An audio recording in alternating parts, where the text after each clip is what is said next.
तो देखो, इसके पहले वीडियो में मैंने बात की थी 0 से 6 kg तक का बेबी होता है, उसमें कौन कौन सी मेडिसिन अपन देते हैं और उसकी डोज क्या होती है। इस वीडियो में अपन बात करेंगे 6 से 15 kg तक का जो बच्चा होता है उसमें कौन कौन सी मेडिसिन देते हैं, उसकी डोज क्या होती है और किस बात का आपको ध्यान रखना है। तो देखो, बच्चों में है ना, एक तो वेट और एज, इसके अकॉर्डिंग अपन मेडिसिन देते हैं और वो भी इम्पोर्टेंट है एंटीबायोटिक।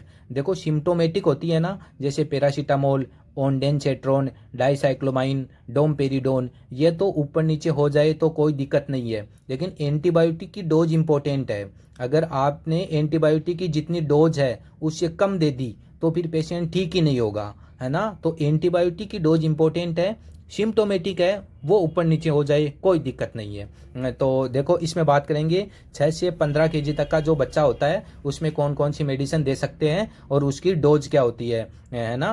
तो देखो, सबसे पहले पैरासीटामोल। और देखो है ना, 6 से 15 kg तक का जो बच्चा होता है ना उसमें मैक्सिमम अपन सिरप ही देते हैं, टेबलेट कम देते हैं, सिरप ज़्यादा देते हैं। हाँ, वो बात अलग है कि अगर बच्चा सिरप नहीं ले रहा तो फिर आप टेबलेट दे सकते हो, लेकिन मैक्सिमम अपन को सिरप ही देनी है। तो सबसे पहले पैरासीटामोल, तो इसकी क्या डोज होती है, कैसे कैलकुलेट करते हैं, ये इसके पहले वीडियो में मैंने आपको बता दिया। फिर भी यहाँ पर भी बता देता हूँ। पैरासीटामोल की डोज होती है 15 mg/kg पर डोज होती है, पर डे नहीं होता, है ना। जैसे 10 किलो का बच्चा है तो 10 × 15 150 mg आप दिन में 3 से 4 बार इसको दे सकते हो, 6 घंटे से 150 mg दे सकते हो। अब सिरप दोगे तो उस पर देख लेना आप कितने mg पर कितने ml है, फिर उसके अकॉर्डिंग कैलकुलेट कर लेना। फिर सबसे पहले बात करते हैं शेपेक्जिम की। तो शेपेक्जिम की डोज होती है 8 mg/kg, 8 mg/kg पर डे होती है, पर डे है, पर डोज नहीं है ना। जैसे 10 किलो का बच्चा है तो 10 × 10 तो 100 mg हो गई, 100 mg आपको पूरे दिन में देनी है। और इसकी सिरप, एग्जाम्पल दे रहा हूँ मैं, इसकी सिरप है 100 mg पर 5 ml आती है और अपने डोज निकाली 100 mg, तो 100 mg 5 ml हो गई, तो 5 ml आपको पूरे दिन में देनी है। तो 2.5 ml सुबह दे दी और 2.5 ml शाम को दे दी, है ना। तो ये इसकी डोज हो गई 10 mg/kg पर डे। अब कितने mg पर कितने ml सिरप में आता है उसके अकॉर्डिंग आप डोज निकाल लेना। फिर ओफ्लोक्सासिन की डोज होती है 15 mg/kg पर डे होती है, ठीक है। फिर बात करते हैं शेपोडोक्सिम की डोज होती है 10 mg/kg पर डे, है ना। जैसे 10 किलो का बच्चा है तो 10 × 10 100 mg आपको पूरे दिन में देनी है और इसकी सिरप आती है 100 mg पर 5 ml, तो 100 mg आपको देनी है और सिरप 100 mg पर 5 ml आती है, तो 5 ml पूरे दिन में आपको देनी है। तो 2.5 ml सुबह दे दी, 2.5 ml शाम को दे दी, या फिर आधी चम्मच सुबह आधी चम्मच शाम को, क्योंकि एक चम्मच ऑलमोस्ट 5 ml के बराबर होती है। तो ये इसकी डोज हो गई। तो सिरप पर आपको देख लेनी है कितने mg पर कितने ml आती है। फिर बात करते हैं अपन एरिथ्रोमाइसिन हो गई। तो एरिथ्रोमाइसिन की डोज होती है 10 mg/kg पर डे, है ना। और इसकी सिंगल डोज होती है, ओडी देना होता है इसको, एरिथ्रोमाइसिन को, ठीक है। इसकी डोज होती है 10 mg/kg पर डे। जैसे 15 kg का बच्चा है तो 15 × 10 150 mg हो गई, 150 mg आपको एक बार में ही देनी है, ओडी देना है, ठीक है। फिर एमोक्सिक्लेव, ये इंपॉर्टेंट है, ये एंटीबायोटिक आप बहुत ज़्यादा यूज करते होंगे। एमोक्सिक्लेव की डोज होती है 50 mg/kg पर डे होती है, पर डोज नहीं है। जैसे 10 किलो का बच्चा है तो 10 × 50 500 mg हो गई, 500 mg आपको पूरे दिन में देनी है, ठीक है। तो आप TDS में इसको दे सकते हो। फिर बात करते हैं मेट्रोनिडाजोल। तो मेट्रोनिडाजोल की डोज होती है 10 mg/kg पर डोज होती है, इसको TDS देना है। मेट्रोनिडाजोल को आपको डिवाइड डोजेज में देना है, TDS देना है। फिर बात करते हैं डाइसाइक्लोमाइन। तो डाइसाइक्लोमाइन की डोज होती है 0.5 mg/kg पर डोज होती है, इसको भी आपको TDS देना है, 0.5 mg/kg पर डोज। अब देखो, डाइसाइक्लोमाइन सिम्टोमेटिक है, एब्डोमेन पेन हो रहा है तो अपन डाइसाइक्लोमाइन देते हैं, ठीक है। एब्डोमेन पेन हो रहा है तो अपन डाइसाइक्लोमाइन देते हैं। तो देखो 0.5 mg/kg पर डोज हो गई।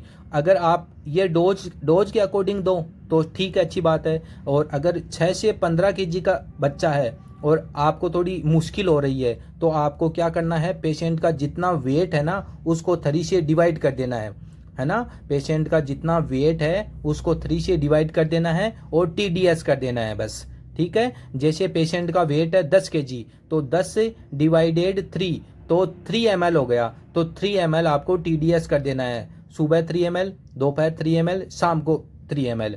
जैसे पेशेंट का वेट है 15 kg, तो 15 डिवाइडेड 3, 5 ml हो गया, तो 5 ml सुबह, 5 ml दोपहर, 5 ml शाम को। या फिर आप एग्जैक्ट डोज निकालना चाहते हो तो 0.5 mg पर kg पर डोज है। ठीक है, लेकिन वेट बाई 3 के अकॉर्डिंग ही ऑलमोस्ट सेम आएगी, आप निकाल के देख लेना। ठीक है, ये सिम्टोमेटिक है ना, एब्डोमेन पेन हो रहा है तो अपन डाइसाइक्लोमाइन देते हैं, तो ये ऊपर नीचे हो जाए ना तो भी कोई दिक्कत वाली बात नहीं है। फिर डोमपेरिडोन, तो डोमपेरिडोन की डोज होती है 0.3 से 0.5 mg पर kg पर डोज।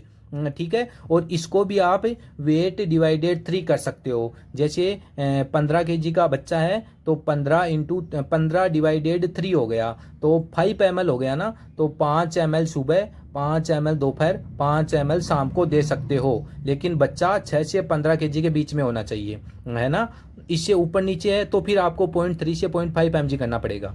ठीक है, फिर एमोक्सिलिन हो गया, इसकी डोज 50 mg पर kg पर डे होती है। जैसे 10 kg का बच्चा है तो 10 इंटू 50 500 mg हो गई, पूरे दिन में आप 500 mg देना है। ठीक है, फिर साल्ब्यूटामोल, साल्ब्यूटामोल की डोज होती है 0.4 mg पर kg पर डे, 0.4 mg पर kg पर डे। अब सिरप में कितने mg पर कितने ml आती है वो आप निकाल सकते हो। फिर सिट्रेजिन हो गया, तो सिट्रेजिन की डोज होती है 0.25 mg पर kg पर डे, और इसको सिंगल डोज देना होता है, OD देना होता है एक बार में, रात को सोते टाइम, है ना, 0.25 mg। और इसको भी आप वेट अपॉन 3 कर सकते हो, वेट अपॉन 3। 10 kg का बच्चा है तो 10 से डिवाइडेड 3 ml हो गया, तो 3 ml आपको एक बार में ही देना है। ठीक है, तो ये हो गई सिट्रेजिन। फिर आइबुप्रोफेन, तो आइबुप्रोफेन देखो मैक्सिमम ना ज़्यादातर कॉम्बिनेशन के साथ में आती है, जैसे PCM आइबुप्रोफेन हो गया, है ना, तो ये कॉम्बिनेशन में आपको देखने को मिलेगी। तो आइबुप्रोफेन, इसकी डोज 10 mg पर kg पर डोज होती है, पर डोज है, पर डे नहीं है, यह बात आपको ध्यान रखना है। फिर बात करते हैं ऑनडेनसेट्रोन, तो ऑनडेनसेट्रोन में देखो अगर 4 साल से कम का बच्चा है, 4 साल से कम का बच्चा है तो 2 mg हो गई, 4 साल से 10 साल तक के बच्चे में 4 mg हो गई, और 10 साल से ज़्यादा है तो 8 mg हो गई, है ना। ये ध्यान रखना है आपको कि 4 साल से कम का बच्चा है तो 2 mg, 4 से 10 साल का बच्चा है तो 4 mg, और 10 साल से ज़्यादा का है तो 8 mg।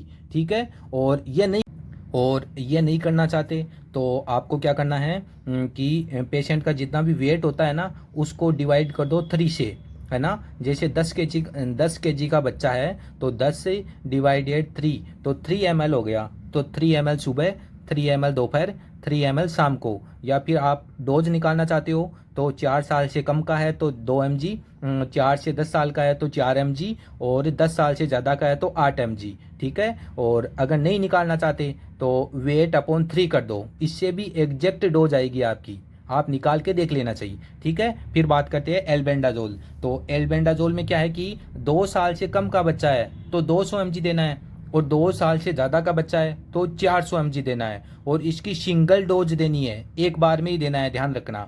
2 साल से कम का बच्चा है तो 200 mg, और 2 साल से ज़्यादा का बच्चा है तो 400 mg सिंगल डोज देनी है आपको। फिर बात करते हैं मोंटेलुकास के बारे में, तो देखो इसमें क्या है कि 2 से 5 साल का बच्चा है उसमें 4 mg, 6 से 14 साल का बच्चा है उसमें 5 mg, और 14 साल से ऊपर का बच्चा है ना उसमें 10 mg पर डे देनी होती है आपको। ठीक है, 10 mg पर डे। और अगर ये नहीं निकालना चाहते आप तो इसको भी आपको वेट बाई 3 करना पड़ेगा, वेट अपॉन 3 कर दो, उसकी डोज आ जाएगी। तो देखो ये कॉम्बिनेशन में आती है, मोंटेलुकास लिवोसिट्रेजिन प्लस मोंटेलुकास सिरप आती है ना।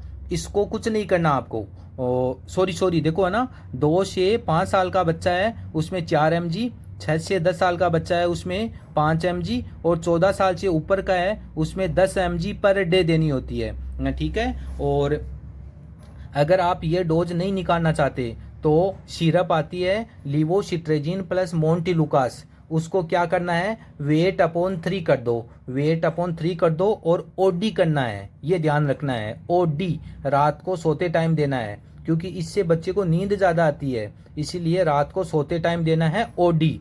वेट अपॉन 3, जैसे 15 केजी का बच्चा है तो 15 डिवाइडेड 3 तो 5 ml हो गया ना। रात को सोते टाइम 5 ml, मतलब 1 चम्मच बच्चे को दे देनी है ना। और अगर डोज निकालना चाहते हो तो 2 से 5 साल के बच्चों में 4 mg, 6 से 14 साल के बच्चों में 5 mg और 14 से ऊपर का है उसमें 10 mg पर डे।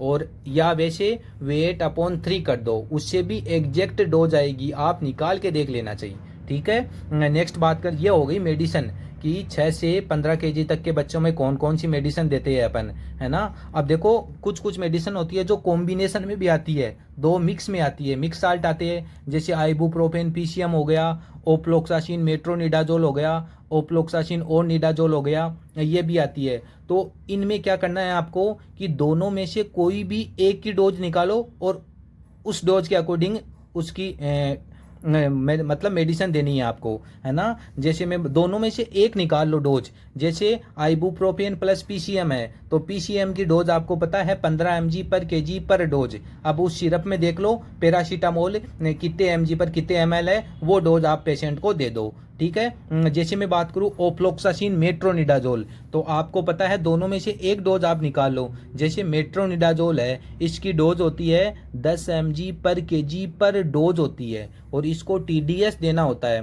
10 mg होती है, जैसे है ना 10 mg है, 10 mg पर केजी पर डोज होती है, ठीक है। और 10 mg होती है, जैसे 10 किलो का बच्चा है, 10 किलो का बच्चा है तो 10 इंटू 10 100 mg हो गई, एक बार में 100 mg देना है। जबकि इसकी सिरप आती है कि ओप्लोक्सासिन मेट्रोनिडाजोल है 5 ml 100 mg ओप्लोक्सासिन 200 mg मेट्रोनिडाजोल, है ना, 200 mg 5 ml और अपनी डोज है 100 mg, तो 100 mg पर कितनी हो गई, 2.5 ml हो गया। तो 2.5 ml सुबह, 2.5 ml दोपहर, 2.5 ml शाम को, तो 7.5 ml हो गया, ठीक है। अब ऐसे ही मैं ओप्लोक्सासिन की निकालूं तो ओप्लोक्सासिन की डोज होती है 15 mg पर केजी पर डे होती है। 10 किलो का बच्चा है तो 10 इंटू 15 150 mg पूरे दिन में देनी है इसको। जबकि सिरप आती है 100 mg पर 5 ml, तो 150 mg पर 7.5 ml हो गई। तो सेम आ गया ना दोनों, ओप्लोक्सासिन भी 7.5 ml पूरे दिन में और मेट्रोनिडाजोल भी 7.5 ml पूरे दिन में देनी होती है, ठीक है। तो अगर कॉम्बिनेशन में सिरप आती है ना कोई भी, तो दोनों में से एक की डोज पकड़ो और उसके अकॉर्डिंग आपको मेडिसिन देनी है, ठीक है। जैसे पीसीएम आइबुप्रोफेन है तो पैरासीटामोल की निकाल लो और उसके अकॉर्डिंग पेशेंट को मेडिसिन दे दो, ठीक है। तो ये सारी मेडिसिन, इतनी मेडिसिन अपन बच्चे में यूज करते हैं। अब देखो जैसे बच्चा एनीमिक पेशेंट है, हीमोग्लोबिन कम है या एज के अकॉर्डिंग उसका वेट नहीं है, तो फिर अपन को वेट गेन करने के लिए मेडिसिन भी देनी होती है। जैसे कैल्शियम विटामिन D3 हो गया, आयरन फोलिक एसिड हो गया, मल्टीविटामिन हो गया, जिंक हो गया, है ना, इनको ये देनी होती है, विटामिन B12 हो गया। तो ये है ना पेशेंट की कंडीशन के अकॉर्डिंग देनी होती है कि उसका हीमोग्लोबिन कितना कम हो रहा है या माल न्यूट्रिशन है तो कितना है, ठीक है। एज के अकॉर्डिंग जितना वेट होना चाहिए वो नहीं है, कितना कम है, उसके अकॉर्डिंग अपन को पेशेंट की कंडीशन के अकॉर्डिंग देते हैं अपन वेट गेन करने के लिए जो मेडिसिन देते हैं, ठीक है। तो जैसे आयरन फोलिक एसिड हो गया, कैल्शियम विटामिन D3 हो गया, मल्टीविटामिन हो गया और डाइजेस्टिव सिरप हो गई और विटामिन B12 हो गया, जिंक हो गया, ये मेडिसिन है वेट गेन करने के लिए देते हैं और ये पेशेंट की कंडीशन के अकॉर्डिंग देते हैं, ठीक है। तो ये मैंने बात की 6 से 15 केजी तक का जो बच्चा होता है उसमें कौन कौन सी मेडिसिन दे सकते हैं और उसकी डोज क्या होती है। इम्पोर्टेंट है वेट देखो और इम्पोर्टेंट है कि एंटीबायोटिक की डोज इम्पोर्टेंट है, ठीक है। और कॉम्बिनेशन में जो है उसमें से दोनों में से एक की डोज देखो और उसके अकॉर्डिंग मेडिसिन दे दो, ठीक है। और कुछ कुछ मेडिसिन है जैसे डाइसाइक्लोमाइन है, तो डाइसाइक्लोमाइन को अगर डोज नहीं देख रहे तो वेट को 3 से डिवाइड कर दो और वो डोज आप TDS दे दो। डोमपेरिडोन है, वेट अपॉन 3 कर दो, TDS दे दो। और सिरप है लिवोसिट्रेजिन मोन्टिलुकास है, वेट अपॉन 3 करो और OD करना है आपको, ठीक है। तो ये मेडिसिन हो गई बच्चों में। अब नेक्स्ट वीडियो में अपन बात करेंगे 15 से 25 केजी तक के बच्चों में कौन कौन सी मेडिसिन दे सकते हैं और उसकी डोज क्या होती है, ठीक है। तो थैंक यू।